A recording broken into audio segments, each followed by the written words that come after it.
Hello guys, how are you? This is a different video. I'm gonna be replying to some comments and questions left on my channel. So with no particular order, I'm gonna start with first one from a pilot. He left this comment a few months ago. So let's go ahead and read what he says, and then I'll be talking about it. Cardinal RG. I flew for 3 decades as a commercial pilot and flight instructor. If I'd ever had the flat earth notion in my head, I'd have struck a mountain or crashed into the sea years ago, taking all my passengers with me. All aeronautical navigation is based on the spherical earth, none of it on a flat one. So I used to think pilots were way much smarter than I have come to know them in the recent years. Now, I'm not saying all pilots are not smart. Some of them are really bright, but some of them seem like not to be very smart. When you consider that being a pilot is not so much different than being a conductor or a shipmaster or driver, because they are all machine operators. It doesn't mean that because someone is a pilot, he is smart and can see what's going on.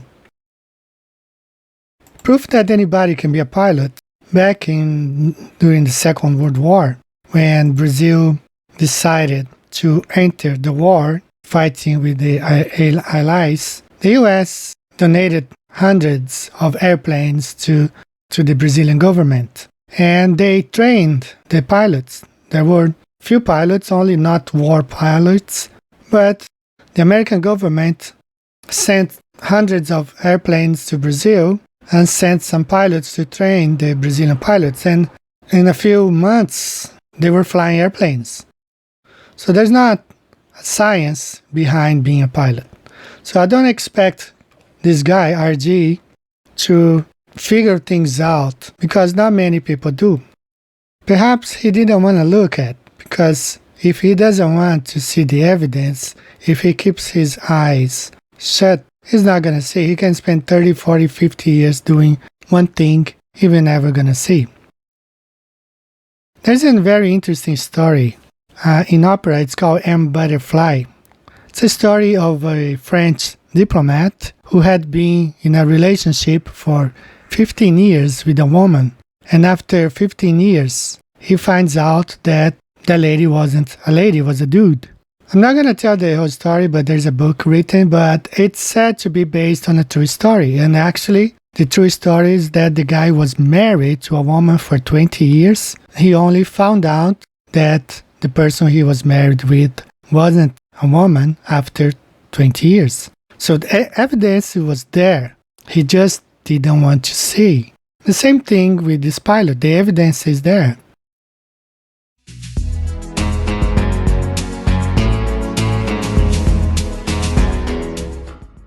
This is also another story very similar, where the guy falls in love with a girl, and only later he finds out that it's not really a girl.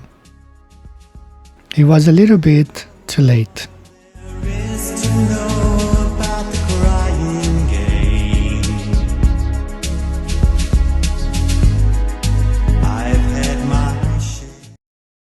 So there's not an amount of evidence that I can show to pilot RG, this pilot, that the earth is flat, because he has been flown an airplane for 30 years. If he hasn't figured it out, it's because he didn't want to see, because the evidence is there. I'm gonna play this. Perhaps he will open his eyes, perhaps he will not. I don't know. If someone doesn't want to see, he will never gonna see. If somebody doesn't want to see something, he's not gonna see it. Australia, the flattest continent, comprising of flat lowland. Therefore, it is known as the flattest continent. 2 researchers from the University of Kansas, Jerome Dobson and Joshua Campbell, published a paper in a real scientific journal, the Geographical Review, talking about the flatness of states. The study did verify that Kansas was pretty flat, but it was only the 7th flattest state in the US. Delaware, Minnesota, Louisiana, North Dakota, and Illinois, yes, were flatter. The number 1 flattest state in the entire US was Florida. There's a section of abyssal plain, a kind of flat-lying section. So now, here's the whole world ocean, and the color scheme is not quantified on here, but I can tell you basically what's going on. All the deep blue is abyssal plain, about 5 kilometers deep, and you see it a lot of places. The basin of the Orinoco, lying between the Andes to the west, the coastal mountain range to the north, and the Guiana Massif to the southeast. It is so completely flat that it has been named the region of the plains. So the evidences are out there. If he doesn't want to see it, there's no way nobody can make him see. You can lead a horse to water, but you can't make it drink. That's from Globe Strike Back. This guy sometimes comments on my channel. You know Flat Earth is dying, right? Well, he never really been alive, more like some kind of zombies. But I don't know in what Earth is he living at. Flat Earth, despite all the persecution and censorship coming from big companies like Google and YouTube, and the government, of course, has been growing exponentially. You may be familiar with this picture. Last year, it was on the news, 11 million Brazilians, the Earth is flat. You can change those numbers. Today, it's considered that to 16 million Brazilians, the Earth is flat. Flat Earth is growing exponentially all over. Let's take as an example here in Japan. We have been having meetups, and it's been growing exponentially here as well. People are meeting, talking about Flat Earth. There have been many online summits on Flat Earth here in Japan, all over Japan, from people from Tokyo, Osaka, Nagoya, Kyoto. They're getting together either, face to face, wearing no mask. 2 books have been published about Flat Earth, and my book has gained a version in Japanese, and it's going to be published sometime between now and August. And people are meeting everywhere. We've been to meetups in Kyoto, in Nagoya. Kozo's book has been selling out everywhere.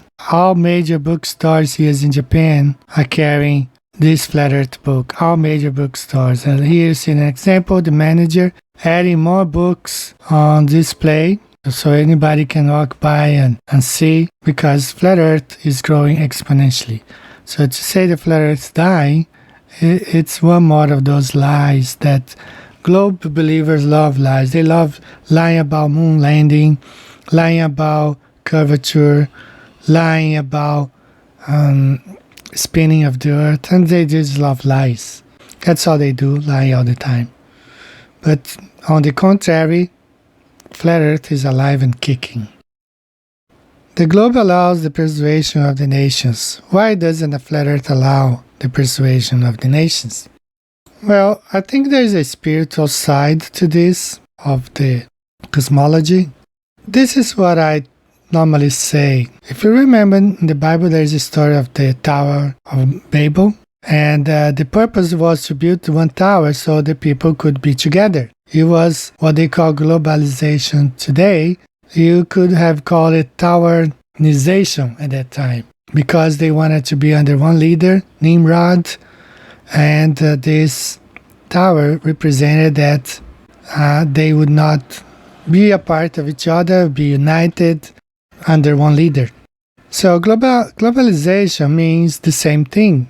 They came up with this globe idea, and it's a prism, because if you see, they persuaded the nations to give up their authority, their sovereignty to the United Nations. But the United Nations is run by private families, and those private families are run for other, even small number. So it's the same thing from the Tower of Babel, same concept. So the globe allows that, whereas the Flat Earth, the nations would be independent and sovereign. They would govern their own countries. No need for fears of an asteroid coming or global warming. All those things were used to persuade those nations to give up their power, to be brought under the dominion and the governance of the United Nations and whoever are behind them.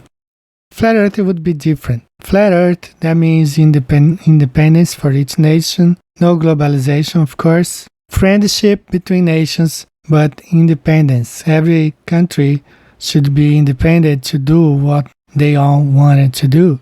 They should have their own laws, all their own beliefs, and each people should decide what's good for them, instead of being under the umbrella of a family disguised as the United Nations. That's my idea. It's also from a pilot. You are only into Flat Earth to make money. That's why you wrote a book. This is really funny. I have a degree in English and international business. So just look at this pie chart here. We have 99% of the people on Earth believe the globe Earth, whereas only 1% probably believe the Earth is flat or know Earth is flat. So where would the most amount of money be? Of course, among the 99 globe believers. So if I want to make money, I would be doing what I did before. I used to have, when I lived in the US, I still do have an eBay account, but it's not active. I haven't been doing anything on eBay for years. But if you see there, I have over 500, almost 600 transactions because I made money easily on eBay. And I'm going to tell you how I made money. I used to go to Walmart stores, many super centers, buy all those action figures that are all based in science fiction.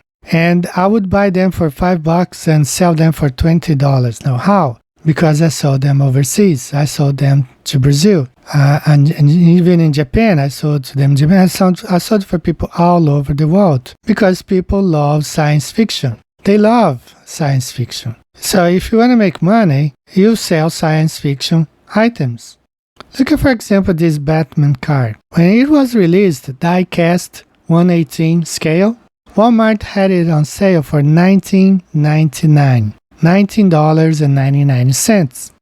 Immediately, this car was sold to someone in Brazil for $238 because they don't have, they didn't have that stuff in Brazil. So that's a $210 profit. You see how easy it is making money off globe believers? So if I really wanted to make money, I would be doing like this girl here. Of a weeb, I guess you could say. I love Japan. I know I go there all the time. I try not to. Every time I tell myself I'm gonna, cut it back, I just can't resist going back to Japan. I just love the country, the culture, and the language. And I do purchase a lot of things from them, not only Gunpla, but also kind of Gundam paraphernalia, like clothing and just weird things like to collect. And if any globe believers there are interested, living in Japan, there are many action figures here based on science fiction. I can find some for you. I'll sell for you. I'll send it from here. Some people go to second-hand stores. The second-hand stores here in Japan are really nice because the items are perfect. Okay, the Japanese are very picky concerning the items they make, and they want to be very proud of what they sell, so they don't sell junk. One example, if I want to make even more money, I would buy lenses, prime lenses, like Canon lenses. I'm talking about the prime lenses, 2.8 aperture or 1.0 prime lenses. The second-hand stores here, they have plenty of them in perfect condition. Could easily be making $500 a day selling lenses here, or action figures, Japanese action figures. But I'm making $8 per book, and I don't sell much because my book is free for downloading. Anybody can download the book. If you want to have a copy, that's nice, because if you want to print the file, that's probably going to cost about $40 color. No, I didn't write a book to make money. But I can sell you, Globe Believer, a lot of science fiction items and make money off your belief of outer space. I had to redact at the beginning because it had some bad words there. Your ignorance of physics and basic mathematics was too much to bear by the halfway point. Most of those motions you allow for in the heliocentric model, by the way, are utterly irrelevant, but your ignorance of the physics of motion makes you think otherwise. It's your ignorance that makes you think the heliocentric model is wrong, not the observations of reality. And he referred this because of this video demonstrating that the Earth should be going through 4 different directions at a speed of 1.4 million miles per hour through the universe. You don't feel any of this. And he says that because I don't know physics or mathematics, I don't feel that. It has nothing to do with physics or mathematics. It's about not being moving at all. Earth is not moving, it's stationary. But these guys, I have come to the conclusion that, the amount of time these people spend on science fiction and movies and global indoctrination, time makes them blind. I don't know how many of you have watched this movie Lucy. Lucy is a movie made back, I think, 2014. And at some point in the movie, someone placed some drugs inside her body. So she's carrying some drugs.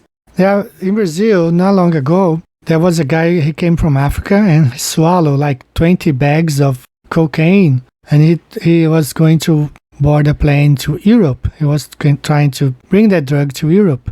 But the thing is, one of the bags burst open inside his stomach and he died at the airport. Some people even filmed him. He was agonizing and he died at the airport because one of those bags bursted open. So this movie talks about this girl. She's carrying some drugs inside her body. It was placed there by the doctor. He was forced actually to put in there, if I'm not wrong. It's been a while since I watched it. So at some point, I think one of the bags of this drug burst open and she starts feeling the effect of the drug. So the first thing she says when she starts feeling the effects of the drug is that she could feel the spin of the earth and she could see the curvature of the earth. So you gotta be on drug to be able to do it. So listen what she says in the movie. I can feel the gravity. I can feel the rotation of the earth. So you definitely have to be dosed with so many years of indoctrination.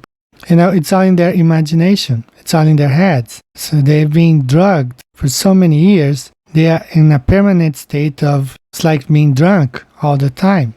And if you disagree with this guys like that, first thing they do is to cuss you, call you names, and make threats against you. Like I've been getting all this stuff for years.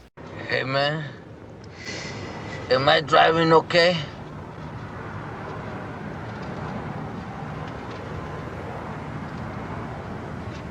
I think we're parked, man.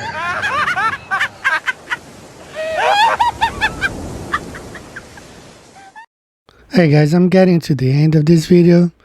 Just want to talk about these maps here. The two above shows the weather data before COVID-19. You can see that the airplanes were actually collecting all those weather data. So there are no satellites out there. The two top ones refer to the air traffic, meteorological air traffic before COVID-19. You can see there were a lot of flights collecting weather data. So there are no satellites out there. It's all gotten by airplanes flying. And when the COVID pandemic started last year, and they ordered the flights, they ordered all companies not to fly. So there was a problem because they were not getting enough data, weather data. You can see by the two maps on the bottom, the Mercator, and then I converted to the AE projection. You can see fewer flights meant less weather data. That proves one more time that there are no satellites out there. All these weather data are collected through airplanes, weather planes.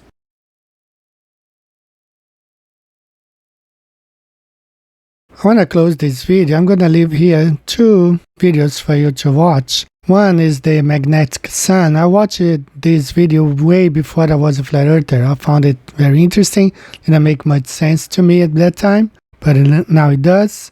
And the plasma moon with Professor R. Foster. You have seen this many times, but I just want to put them both together so you can have an idea about the sun and the moon. I would like to ask you guys if you have a copy of my book. I will leave my email if you want to send me a picture, just for me to have it. And you guys take care. See you next time. Watch Eric Dollard, Professor Foster. You guys take care. See you next time. Bye-bye. There's no inside structure. Is it hollow? Yeah, there's only a surface. There's nothing inside. Is the sun actually, do you believe, combusting in on It's itself? not burning anything. There's no fusion in the sun. That's well understood. Proven. Yeah, well, there's not the way to prove that there is any. It's only in the flares that you get fusion. That's where all the X-rays. The flares, the arcs, and the X-rays, and the microwaves, and whatever result of fusion in the arcs. There's no fusion in the sun. They don't know how the sun works. Why do you, what's special, how does the sun make light? It's a transformer. Transforms from some other dimension. It's not burning anything. It doesn't have to. It's a converter. Of what? I don't know. Nobody knows. But that's what it does. That's the only thing it can do, because that's how everything works. It's transforming from another dimension. Yeah, you could say it's taking energy from another dimension, counter space.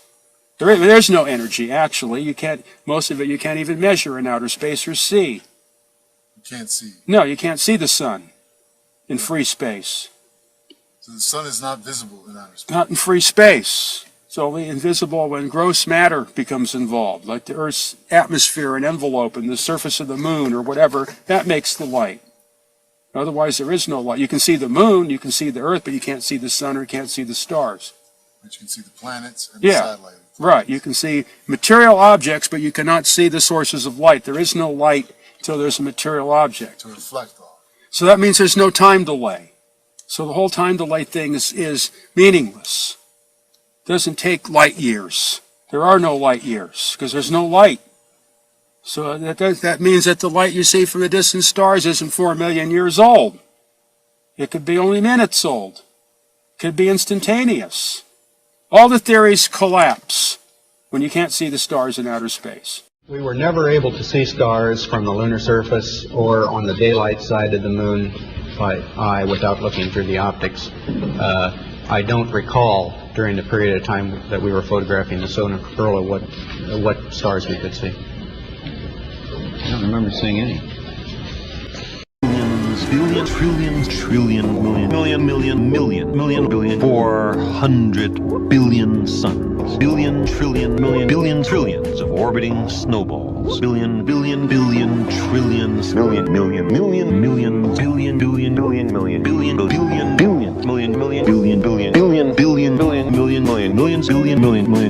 billion, 4 billion-year-old tree. Tens of billions. I have trillions, billions, trillions, billions, trillion, millions, millions,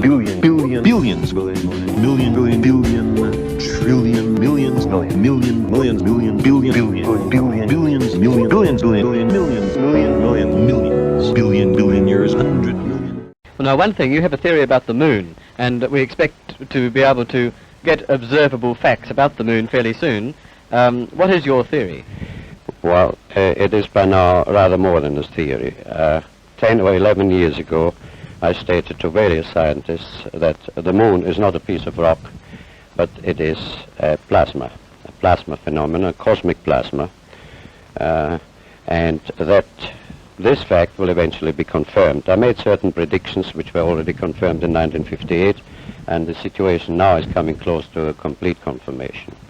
What will be the result if you're proved to be correct in your theories? The result will be profound and decisive, because it will give proof that a complete reinvestigation of the laws of nature is necessary. Because if the moon is a plasma, no man will ever land on it. The soft landing attempts will all fail. That means that the mass of the moon is far less than is currently assumed. It's in a different state of energy, and it has far less mass. That means there is no more explanation for the tides. If the moon, for example, had only 1,000th part of its current mass, then the tides would only be 2 inches high under conventional theories instead of sometimes 14 feet. And that means that if it is proved that the moon is a plasma, then all gravitational theories are out, and a new concept of the cosmos and of its laws has to be evolved. Aren't you being a bit adventurous, though, because you know that we're going to be able to test out your theories on the moon fairly soon? Well, not anymore. 11 years ago, of course, it was rather taking a risk. I was considered a lunatic, of course. But by now, the evidence, accumulated evidence, is already so much in my favor that I'm not taking any risks anymore. On the contrary, there is scientific views expressed all over the world now that the moon seems to be of a quite different nature of what was assumed. But the Americans and Russians are thinking of landing men on it. Well, that will never happen.